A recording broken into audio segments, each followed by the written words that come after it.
मुझे लेके जाने दो।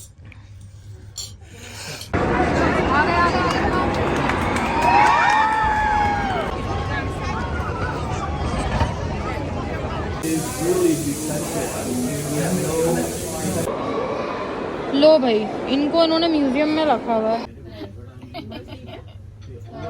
कहाँ मिलीनियम के ऑपोजिट बैठे हैं ऊपर। पठान भाइयों ने कुछ भी नहीं छोड़ा। अगर आप मेरे चैनल पे न्यू हैं या अभी तक चैनल को सब्सक्राइब नहीं किया है तो काइंडली सब्सक्राइब करें, बेल आइकन को प्रेस करें। Thank you.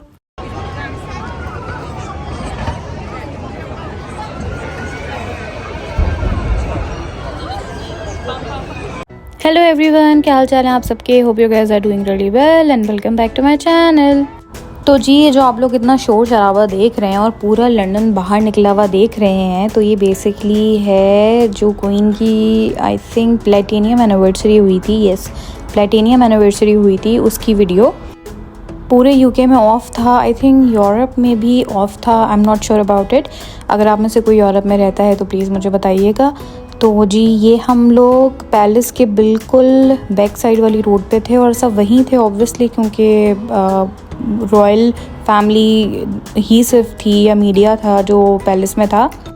हम लोग सब ऐसे बाहर आए हुए थे। तो मेरे हस्बैंड को बहुत ज़्यादा शौक़ है एयर शो वगैरह देखने का। यहाँ पे एयर शो होना था तो हम वो देख रहे थे। ये देखें, ये बार बार प्लेन्स आ रहे थे और आई थिंक इसमें कुछ ब्रिटिश आर्मी के भी एयरक्राफ्ट थे।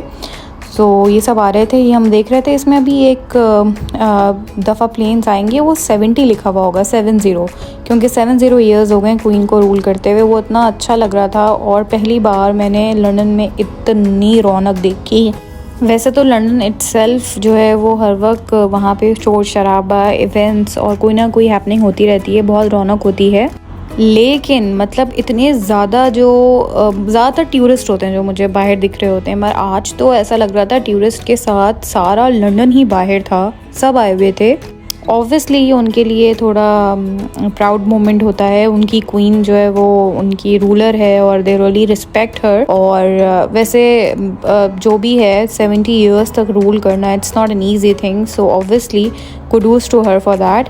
और ये देखें जी, ये आगे 70, क्योंकि 70 ईयर्स हुए ना, तो ये हेलीकॉप्टर ऐसे, सॉरी हेलीकॉप्टर नहीं, एयरक्राफ्ट ऐसे फ्लाई कर रहे हैं जो 70 लिखा हुआ है। बहुत खूबसूरत लगा था ये। और ये जो उस तरफ जा रहे हैं ना, वो बेसिकली पैलेस की तरफ जा रहे हैं। और देखें, ये कलरफुल ब्रिटिश फ्लैग के कलर्स हैं वो सारे ऐसे, और बहुत बहुत खूबसूरत था, बहुत मज़ा आ रहा था। मतलब अलग ही वाइब थी। इतने ज़्यादा लोग, इतना ज़्यादा जो है वो शाउट कर रहे थे, सब इंजॉय कर रहे थे, खूब हमने भी मज़ा किया। लोग तो सुबह से आए हुए थे, वेट कर रहे थे, लेकिन लकीली हमारे आते ही विदिन 10 मिनट्स हमने ये एयर शो के मज़े ले लिए थे।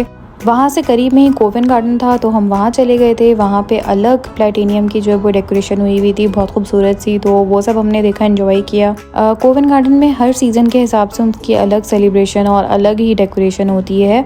और फिर उससे हम थोड़ा सा बाहर निकले तो हमें दिख गया था ये एक बहुत मज़े का आइसक्रीम। हमने यहाँ से आइसक्रीम ली थी और उसी के साथ था फाइव गाइस। तो फाइव गाइस से हमने उनके कैजन फ्राइज़ लिए थे, बहुत मज़े के होते हैं। फिर हम, क्योंकि नेशनल म्यूज़ियम के बहुत करीब थे और मुझे बहुत शौक़ है, तो हम नेशनल म्यूज़ियम भी गए थे, वहाँ हमने एंजॉय किया। लो भाई, इनको इन्होंने म्यूज़ियम में रखा हुआ है। हमारे यहाँ जगह जगह बेचारे फिर रहे होते हैं, इनकी लड़ाइयाँ लड़वा रहे होते हैं हमारे गाँवों में।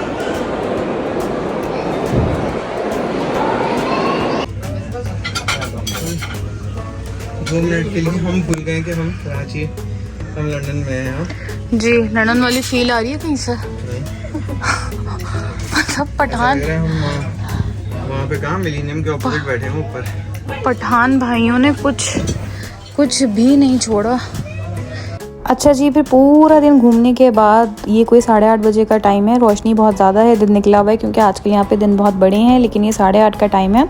हम आ गए थे डिनर करने के लिए नमक मंडी। नमक मंडी नॉर्थ लंदन में एक बहुत फेमस ईटरी है, देसी, और ये फेमस है उनके चपली कबाब और कढ़ाई के लिए। कहा जाता है कि इनसे ज़्यादा देसी टेस्ट कढ़ाई में कहीं पे भी नहीं है, और ये मानना बहुत नामुमकिन था, क्योंकि मुझे नहीं लगता यहाँ पे कढ़ाई में वो बात आ सकती है। लेकिन आप लोग कढ़ाई की शक्ल देखें, कढ़ाई वाकई इतने मज़े की थी, मुझे ऐसा लग रहा था मैं पेशावरी कढ़ाई खा रही हूँ या फिर मैं कराची में बैठ के। ऑब्वियसली कराची वाला टेस्ट तो कहीं नहीं मिलेगा, लेकिन बहुत अच्छी कढ़ाई थी, अब तक की best. I don't think so London में इससे अच्छी कढ़ाई कहीं मिल सकती है। ऑल्सो नान इनके बहुत अच्छे ऑथेंटिक थे। और ये मेरे हस्बैंड मुझे लैम्प के कबाब खिला रहे थे। मैं लैम्प नहीं खाती हूँ तो मैं ज़बरदस्ती ज़िद कर रही थी, बट फिर भी उन्होंने मुझे खिला ही दिए। लेकिन सरप्राइजिंगली उसमें बिल्कुल भी हीक या स्मेल जो है वो नहीं थी। तो ये हमारा खाना था। इसके अलावा हमने चपली कबाब भी ऑर्डर किया था। एक्चुअली हम चपली कबाब के लिए गए थे। इनके चपली कबाब बहुत फेमस है और इन्होंने इतना ज़्यादा देसी एटमॉस्फेयर बनाया हुआ है। टिपिकल वो देसी स्टाइल के इन्होंने केबिन्स बनाए हुए थे, छोटे छोटे, ऊपर नीचे एक्चुअल पठान बैठे हुए खाना बना रहे थे। तो बहुत मज़ा आया, बहुत इन्जॉय किया। खाना वाकई बहुत मज़े का था। थोड़ा एक्सपेंसिव साइड पर है वो, यहाँ पे देसी खाना एक्सपेंसिव ही मिलता है, बट ओवरऑल बहुत अच्छा रहा। और थोड़ा खाना ज़्यादा हो गया था। कढ़ाई तो हस्बैंड ने खुद ही हिसाब कर लिया था, लेकिन चपली कबाब और ये सीख कबाब बच गए थे। फिर वो हम घर लेकर आए और हमने नेक्स्ट डे उसको एंजॉय किया। बस यहीं तक था आज का व्लॉग, छोटा सा है। आई होप आप लोगों को पसंद आया हो। अगर पसंद आया तो प्लीज़ लाइक कर दीजिएगा। कमेंट बॉक्स में मुझे ज़रूर बताइएगा। अगर आप लोग लंदन में हैं या आने वाले हैं तो नमक मंडी ज़रूर ट्राई कीजिएगा। अल्लाह हाफ़िज़।